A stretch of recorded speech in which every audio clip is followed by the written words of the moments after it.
The invitation from the Galactic Council arrived unexpectedly, materializing in mundane locations like a United Nations intern's sock drawer or, in one memorable instance, embedded within a dog's chew toy.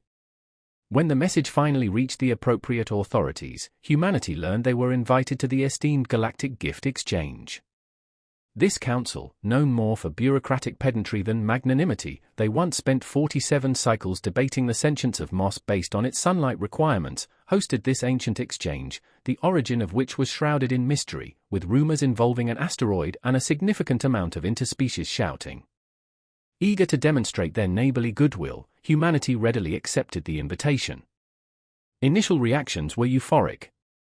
Ambassador Felicity Moth, whose primary diplomatic skill was maintaining a smile through any ordeal, including interplanetary customs, declared it a moment of unprecedented opportunity. Media outlets trumpeted humanity's chance to shine, while social media buzzed with hashtags like #BestGiftsInTheGalaxy and #Don'tMessThisUp. Then, the inevitable question arose: what, exactly, should they offer as a gift? Here, the situation became complicated. The Council's gift-giving guidelines, a 1,274-page tome as clear as mud, suggested gifts representing cultural essence, existential resonance, and the utterly perplexing transdimensional empathy. Dr. Avid Grundle, a sociologist drafted onto the planning committee because no one else wanted to admit their confusion about existential resonance, mused that the gift should be symbolic of humanity, a statement of their identity as a species. A junior aide suggested chocolate, arguing its universal appeal. Grundle, with a furrowed brow suggesting profound contemplation, dismissed this as too simplistic. The gift, he insisted, needed to encapsulate the entire human experience, something profound and complex. A vigorous debate followed, with suggestions ranging from a scale model of the Eiffel Tower to a live panda. An enthusiastic intern proposed ABBA's greatest hits, only to be swiftly silenced by a senior diplomat who feared Dancing Queen might be misinterpreted as a declaration of war. Finally, at 3:47 a.m., a sleep-deprived and apathetic committee compiled a list: ugly Christmas sweaters, deemed cultural, seizure-inducing blinking string lights, a massive shipment of candy canes, justified with a vague "trust me" from the ABBA proposing intern, and an inexplicable quantity of bubble wrap. Satisfied, if somewhat bewildered, humanity loaded their chosen gifts onto a ship and launched it towards the meeting point, a vast, inverted teacup-shaped space station known as the Halls of Exchange. This station had hosted countless exchanges without incident, though no one had ever brought candy canes before. As the ship approached, the crew experienced a mixture of pride and apprehension. Captain Royston Felly, a man who appeared to have been born wearing aviator sunglasses, delivered an inspiring speech about the spirit of giving and showcasing Earth's finest qualities.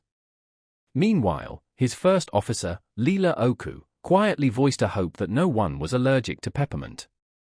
The first hint of trouble came when the station's docking coordinator inquired about their cargo.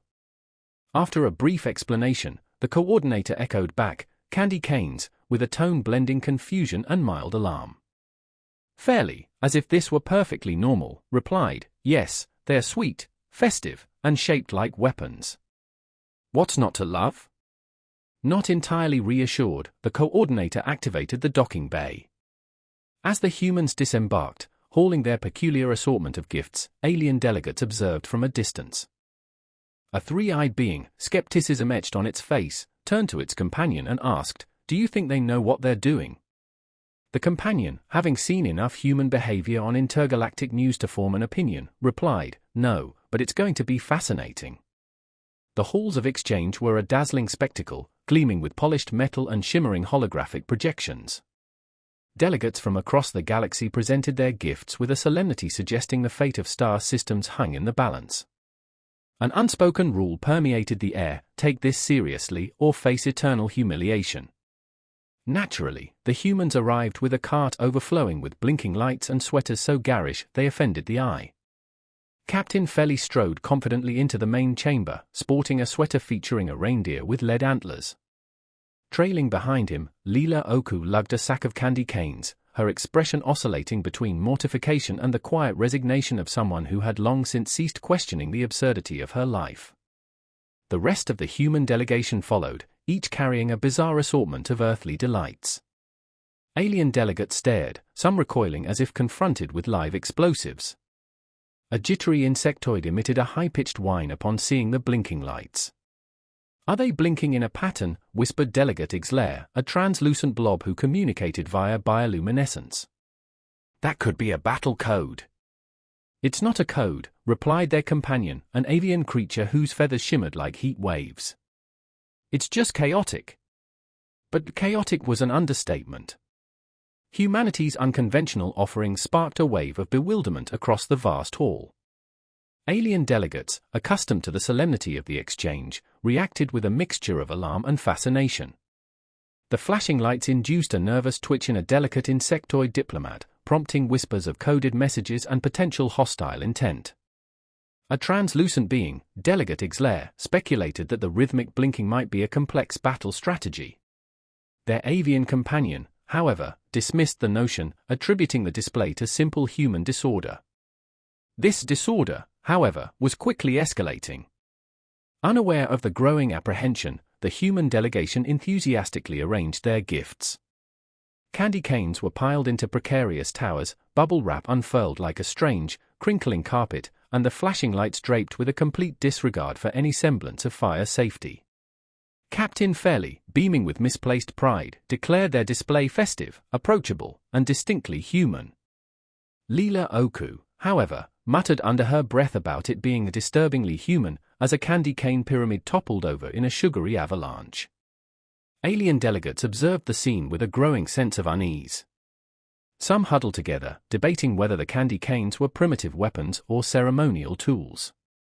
Others meticulously examined pieces of bubble wrap, convinced the popping sounds held some cryptic meaning. Captain Fairley, oblivious to the rising tension, remained cheerfully optimistic. Leela Oku, however, sensed impending disaster. "Captain," she whispered, her voice tight with apprehension, "I think we're about 5 seconds away from an intergalactic incident." Fairley, seemingly immune to the escalating panic, brushed off her concerns. He maintained that the aliens were simply adjusting to Earth's unique customs. Delegate Faye C, the crystalline being, approached the human display with a mixture of weariness and suspicion. Gesturing towards the flashing lights, Faye C inquired if they were some sort of containment system designed to prevent the escape of a dangerous entity. Fairley, blinking in surprise, explained that the lights were purely decorative. The concept of decorative seemed to baffle Faye C, who repeated the word as if it were an alien concept. Before Fairley could further elaborate on the human fascination with blinking objects, a commotion erupted near the candy canes. A reptilian delegate, having sampled one of the sugary treats, recoiled in disgust, emitting a guttural hiss and accusing the humans of offering poison confections. Leela Oku wearily explained that the candy canes were merely sugar, a substance apparently toxic to the reptilian species. Fairley, ever the optimist, declared this a valuable learning experience in cultural exchange. The situation deteriorated further when the bubble wrap, now under intense scrutiny by a group of multi-tentacled scientists, produced a particularly loud pop. This triggered a wave of panic among the delegates. One fainted, another activated a personal shield, and a third dove for cover under a nearby table. Leela Oku, barely containing her exasperation, informed Captain Fairley that they were on the verge of causing a major diplomatic crisis. Fairley, still radiating an unsettling level of cheerfulness, insisted that everything was under control. Dr. Avid Grundle, a sociologist reluctantly drafted into the gift-giving committee due to his supposed understanding of existential resonance, proposed a gift symbolic of humanity's collective identity. A junior aide's suggestion of chocolate, based on its widespread appeal, was deemed overly simplistic by Grundle, who insisted on a gift encompassing the full spectrum of the human experience, something truly profound and multifaceted. The ensuing discussion generated a wide array of proposals, ranging from a miniature Eiffel Tower to a living panda.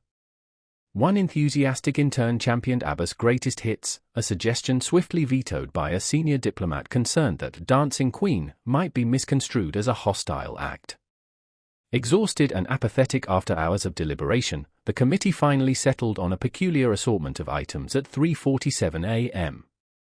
Their chosen gifts included ugly Christmas sweaters, categorized as cultural, blinking string lights with a tendency to induce seizures, a massive quantity of candy canes, justified by a vague "trust me" from the ABBA enthusiast in turn, and an inexplicable amount of bubble wrap. Content. If somewhat perplexed by their own choices, humanity loaded the gifts onto a spaceship and launched it towards the designated meeting point, a vast, inverted teacup-shaped space station known as the Halls of Exchange. This station had a long history of hosting such events without incident, though candy canes were a notable first. As the ship drew closer, a mix of anticipation and apprehension filled the crew. Captain Royston Felly, a man seemingly born wearing aviator sunglasses, delivered a stirring speech about embodying the spirit of giving and showcasing Earth's best attributes. Meanwhile, his first officer, Leela Oku, quietly expressed a hope that none of the alien delegates were sensitive to peppermint. The initial sign of trouble arose when the station's docking coordinator inquired about the ship's cargo. Following a succinct explanation, the coordinator simply echoed back, "Candy canes?"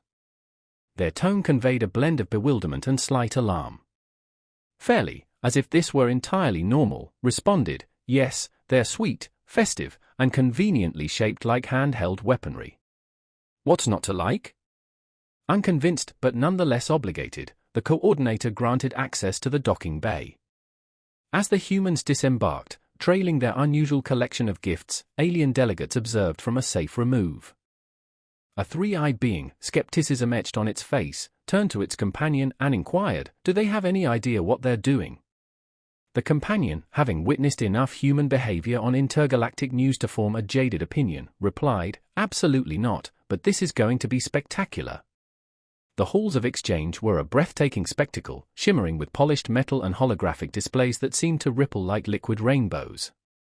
Delegates from across the galaxy moved with a dignified air, presenting their gifts with the utmost gravity, as if the destiny of entire star systems rested on the outcome. An unspoken rule hung in the air: treat this with respect, or face eternal ridicule. Naturally, the humans arrived with a cart overflowing with flashing lights and sweaters so brightly colored they were practically an assault on good taste. Captain Royston Felly, sporting a sweater depicting a reindeer whose antlers glowed with LED lights, strode confidently into the main hall. Behind him, Leela Oku trailed, burdened by a sack overflowing with candy canes, her expression a mixture of embarrassment and the quiet acceptance of someone long accustomed to the absurdity of her life. The remainder of the human delegation followed, each clutching a peculiar collection of Earth's oddities. Alien delegates turned to observe, some flinching back as if the humans had brought live explosives. A particularly skittish insectoid delegate let out a high-pitched whine at the sight of the flashing lights. "Do those lights blink in a specific sequence?"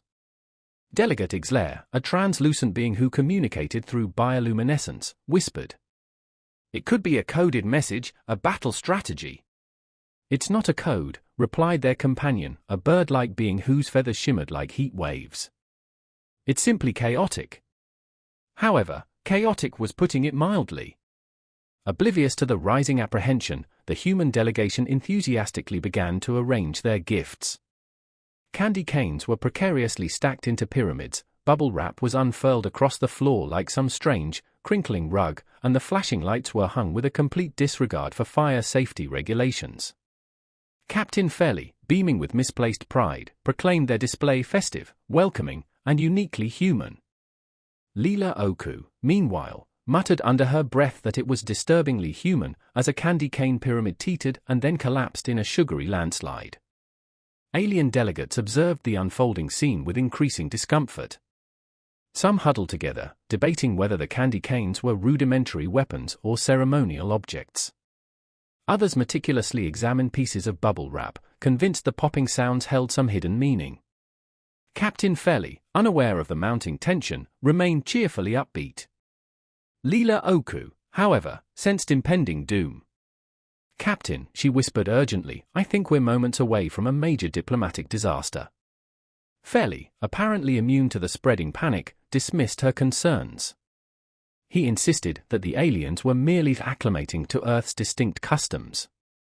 Delegate Favy C, a crystalline being, approached the human display with a blend of weariness and suspicion. Gesturing towards the flashing lights, HFY inquired if they were a type of containment system designed to prevent the escape of some hazardous entity. HFY, blinking in surprise, explained that the lights were purely ornamental. The idea of decorative appeared to confuse HFY, who repeated the word as if it were a foreign concept. Before HFY could further explain humanity's fondness for flashing objects, a disturbance broke out near the candy canes. A reptilian delegate, after trying one of the sugary treats, recoiled in disgust, emitting a guttural hiss and accusing the humans of offering poisoned sweets. Leela Oku wearily clarified that the candy canes were simply sugar, a substance apparently toxic to the reptilian physiology. HFY, ever the optimist, declared this a valuable educational opportunity in cultural exchange. The situation deteriorated further when the bubble wrap, currently undergoing intense examination by a group of multi-tentacled scientists, produced an especially loud pop. This sparked a wave of alarm among the delegates. One fainted, another activated a personal force field, and a third dove under a nearby table for protection.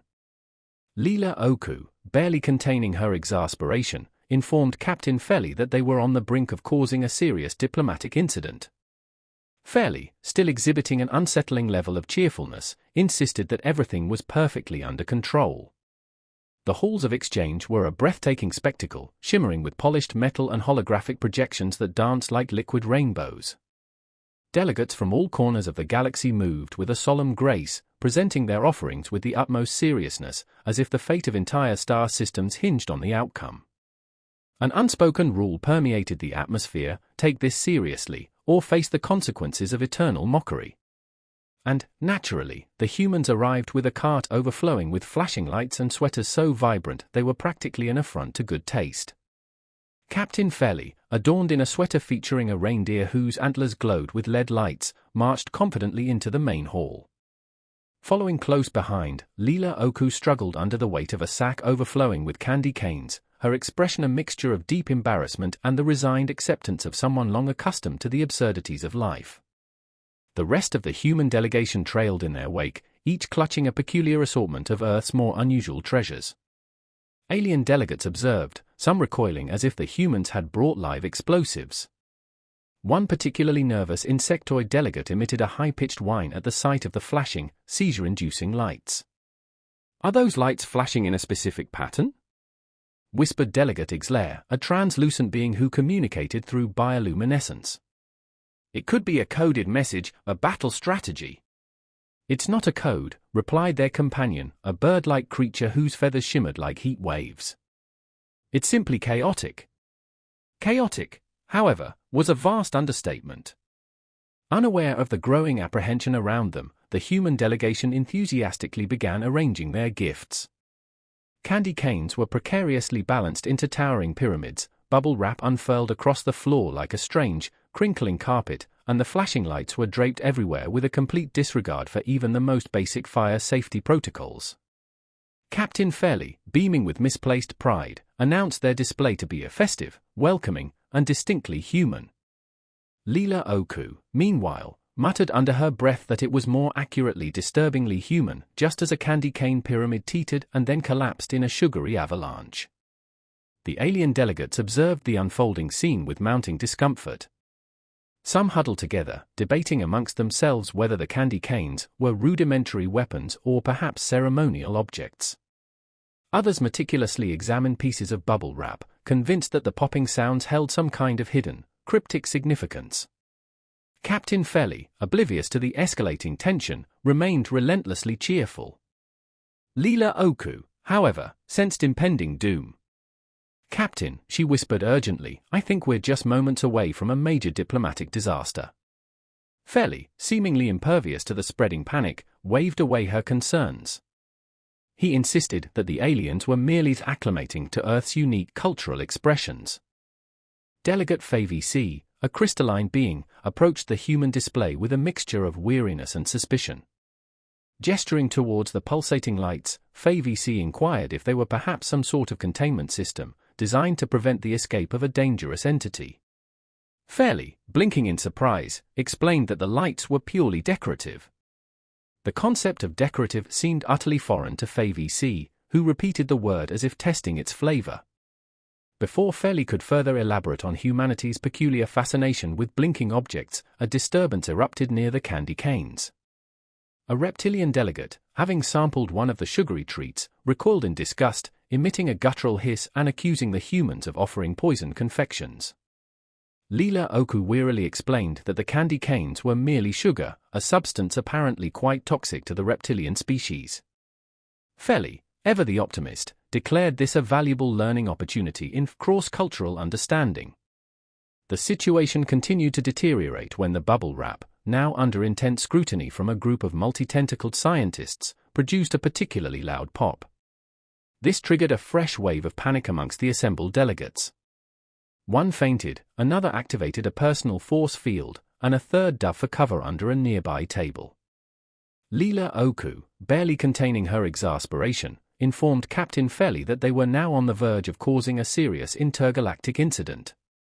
Feli, still exhibiting an unnerving level of cheerfulness, insisted that everything was perfectly under control, much to Oku's dismay. The escalating chaos attracted the attention of Delegate Crictac, a quadrupedal being resembling a bizarre fusion of a centaur and an industrial coffee grinder. Crictac, known for a penchant for thorough investigation and a complete lack of subtlety, decided to personally examine the humans' mysterious containment protocols. With a forceful rip, Crictac tore into a brightly wrapped box, sealed with what could only be described as an excessive amount of tape. Inside, nestled amongst layers of tissue paper, was a fuzzy green sweater, adorned with a smiling snowman. "What is this?" Crictac's voice boomed across the chamber, amplified by both their natural volume and an innate talent for dramatic pronouncements. "It's a sweater," Captain Feli beamed, as if this simple explanation clarified everything. "What is its function?" Crictac demanded, shaking the sweater as if expecting it to suddenly spring to life and attack. Feli, momentarily taken aback, paused. "It keeps you warm? It gave me a thermal regulation device *. Crictac growled, their voice dripping with incredulity. "What do you take me for? Some sort of frozen lava *? Before Feli could attempt to explain the finer points of Earth fashion, FVC, the crystalline delegate, who had been teetering on the brink of a nervous breakdown since the humans arrived, pointed a trembling finger at the remains of the wrapping paper with an expression of pure horror. "It's been contained *. FVC cried. The item was sealed *. Sealed for safety *. No, it wasn't, Oku interjected, pinching the bridge of her nose. It was sealed for, presentation. It's just paper. But the damage was done. Across the chamber, alien delegates whispered in alarm. Sealing an item is a clear security protocol, hissed an amphibian diplomat, who promptly donned protective gloves before daring to even approach their own gift from the humans. The seals must have been breached, wailed another, retreating to the farthest corner of the room. Feli, realizing that it's just paper wasn't having the desired calming effect, decided to take more drastic action. He grabbed another brightly wrapped box, tore it open with a flourish, and held up its contents, a box of assorted chocolates. "See," he announced, holding the chocolates aloft like a trophy. "Completely harmless. Delicious, even." The chamber fell silent for a moment. Then, Crictac muttered darkly, his handling a contaminated object with his bare hand star. "It's chocolate *. Oku snapped, her patience rapidly dwindling. "Precisely," FVC added grimly. "A substance with potentially devastating biochemical effects." Feli, realizing that simply stating it's just paper wasn't calming the escalating panic, decided to take a more direct approach. He grabbed another brightly wrapped box, tore it open dramatically, and presented its contents, a box of assorted chocolates. "See," he announced, holding the chocolates aloft like some kind of prize. "Completely harmless. Delicious, even." A brief silence descended upon the chamber. Then, Crictac muttered darkly, his handling a potentially contaminated object with his bare hands. "It's chocolate *. Oku snapped, her patience wearing incredibly thin. "Precisely," FVC added grimly. a substance with unknown and possibly devastating biochemical effects. Before Oku could retort, a hesitant voice piped up from the back of the room. What do we do with this asterisk? Everyone turned to see Delegate Slow, a gelatinous being, prodding a wrapped gift with a pseudopod. The wrapping paper crinkled ominously under the pressure. Unwrap it, fairly encouraged, his tone remaining relentlessly cheerful despite the escalating disaster. Unwrap it?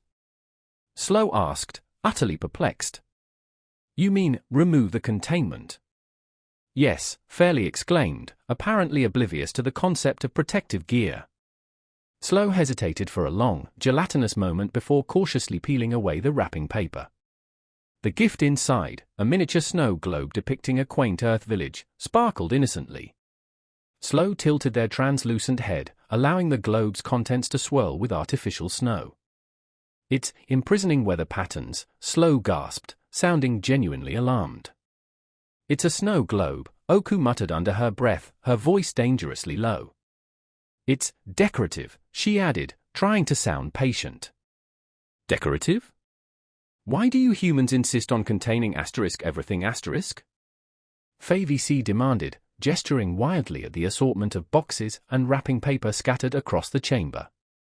What are you hiding asterisk? What's so dangerous it needs to be wrapped up like this? Surprises, Fairly said brightly. The wrapping hides the surprise inside. It's fun. The room erupted into chaos. Delegates shouted over each other, some demanding explanations, others retreating to huddle in their respective corners for emergency consultations. Crick-Tack was now wearing the sweater like some sort of protective armor, convinced of its mystical shielding properties. FayVC had begun a frantic analysis of the torn wrapping paper, muttering about latent quantum anomalies. And then, inevitably, someone tripped over the string lights. The lights flashed in rapid, erratic bursts, briefly creating the illusion of a coded distress signal. This caused 3 delegates to dive for cover under nearby tables, and another to activate a personal defense drone, which promptly flew into a candy cane pyramid and exploded in a cloud of peppermint dust.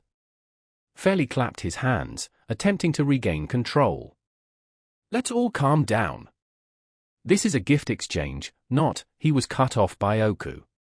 An intergalactic incident, she finished, dodging a rogue piece of bubble wrap that had been hurled across the room in the ensuing panic. Because that's exactly where this is headed. Amid the chaos, FayVC stood trembling with frustration. Why, in the name of the cosmos, do you wrap everything? Fairly took a deep breath, his confident smile finally faltering slightly.